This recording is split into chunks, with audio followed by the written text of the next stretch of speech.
ઓમ શ્રી ગણેશાય નમઃ. જય શ્રી કૃષ્ણ મિત્રો. આજે આપણે દેવ દિવાળીની કથા સાંભળીશું. કારતક મહિનામાં આવતી પૂનમની દેવ દિવાળીની કથા સાંભળીશું.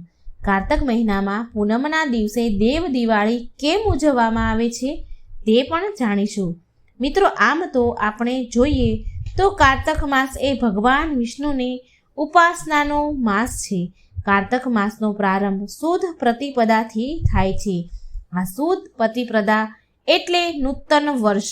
આ નૂતન વર્ષથી પ્રારંભ થતા કારતક માસની પૂર્ણિમા એ દેવ દિવાળીના નામે પ્રસિદ્ધ છે.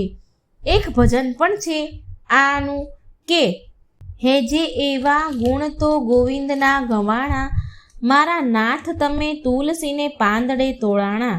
આ ભજન છે. આ કારતક માસની પૂર્ણિમાનું એક પૌરાણિક મહત્વ એવું છે કે આ પૂર્ણિમાના દિવસે તુલસીના પ્રાદુર્ભાવ થયો હતો. તુલસી પ્રગટ થયા હતા અને તુલસીજીના શાલિગ્રામ સાથે વિવાહ થયા હતા. એટલે તુલસી વિવાહનો પણ દિવસ છે અને તુલસી પ્રાગટ્યનો પણ દિવસ છે. તુલસીજીનું પ્રાગટ્ય વૃંદાવનમાં થયું માટે તેમનું નામ વૃંદા પડ્યું. મા તુલસીનું એક નામ નંદની પણ છે અને અન્ય નામોમાં કૃષ્ણજીવની, વિશ્વ પૂજિતા અને તુલસી પણ કહેવાય છે. આ તુલસી નામ એટલા માટે છે કે સંસારમાં એમની કોઈ તુલના નથી કરી શકતું, માટે એમની તુલસી કહેવાયા. મિત્રો, ગણેશ પુરાણમાં એવું વર્ણન થયેલું છે કે ભગવાન ગણેશે કહ્યું હતું કે હે તુલસી, તમે મને ભલે અપ્રિય રહો પણ તમે હરિને સદાય પ્રિય રહેશો. ભલે 56 પ્રકારના ભોગ હોય પણ એ ભોગ જ્યાં સુધી તુલસી પત્ર નહીં હોય ત્યાં સુધી હરિ પણ એ ભોગનો સ્વીકાર નહીં કરે. મિત્રો, તુલસી વૃંદાવનમાં પ્રગટ્યા અને ભગવાન શાલિગ્રામમાં ગંડકીના તટ પર પ્રગટ્યા, શાલિગ્રામ સ્વરૂપે પ્રગટ્યા. 1000 તુલસી દળ આપણે શાલિગ્રામ ઉપર ચડાવીએ છીએ, પણ જ્યારે એ તુલસી પછી આપણે લઈએ ત્યારે બધા તુલસી દળ ન લેવા, 1-2 તુલસી દળ શાલિગ્રામ પર જરૂર રાખવા, એમની પાસે જરૂર રાખવા. તુલસી અને શાલિગ્રામ એનો ક્યારેય વિયોગ ન કરવો. મિત્રો, કદાચ એક પ્રશ્ન એ પણ થાય કે આજે તુલસી ચડાવ્યા છે અને બીજે દિવસે નવા તુલસી ન મળે તો એવી ચિંતા કરવી જરૂરી નથી. જે તુલસી આજે ચડાવ્યા હોય તો એ ચડાવેલા તુલસીને ધોઈને શુદ્ધ કરીને ભગવાનને ફરી સમર્પિત કરી શકાય છે.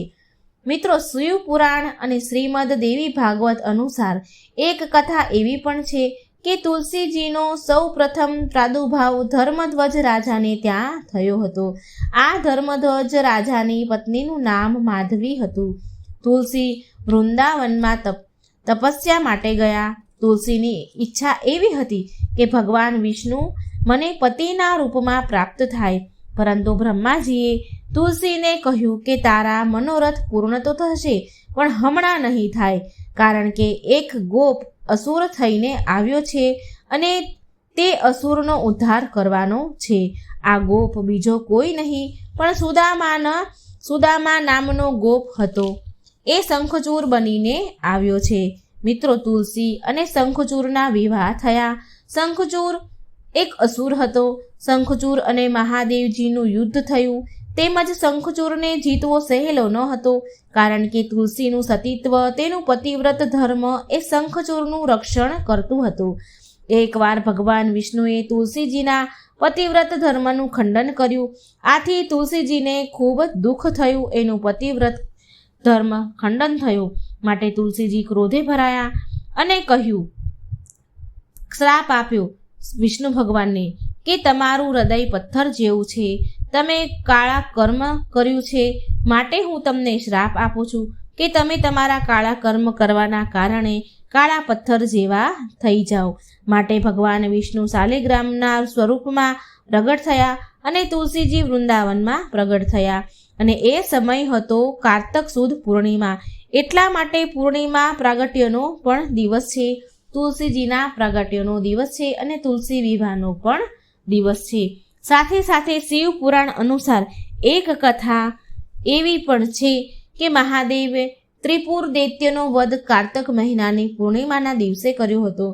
અને એ સમયે દેવોએ વિજય ઉત્સવ મનાવ્યો. દેવોએ દીવડા પ્રગટાવ્યા એટલે આ પર્વનું નામ દેવ દિવાળી પડ્યું. તો આ પ્રસંગે પણ શાલિગ્રામ પર તુલસીજી ચડાવવાનું વિધાન છે. બની શકે તો આજના દિવસે વિષ્ણુ સહસ્ત્ર સ્ત્રોતનો પાઠ કરવામાં આવે તો ભગવાન વિષ્ણુની ખૂબ જ કૃપા દ્રષ્ટિ આપણી ઉપર રહે છે.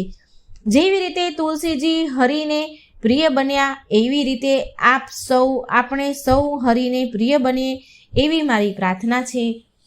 મિત્રો, આ દેવ દિવાળીની કથા હતી, મહત્વ હતું. તો મારી વાર્તા સારી લાગે, વિડીયો સારો લાગે તો લાઈક શેર કરજો અને મારી ચેનલને સબસ્ક્રાઈબ જરૂર કરજો. કોમેન્ટ બોક્સમાં તુલસીમાનું નામ પણ જરૂર લખજો. જય શ્રી કૃષ્ણ. રાધે રાધે. Thank you.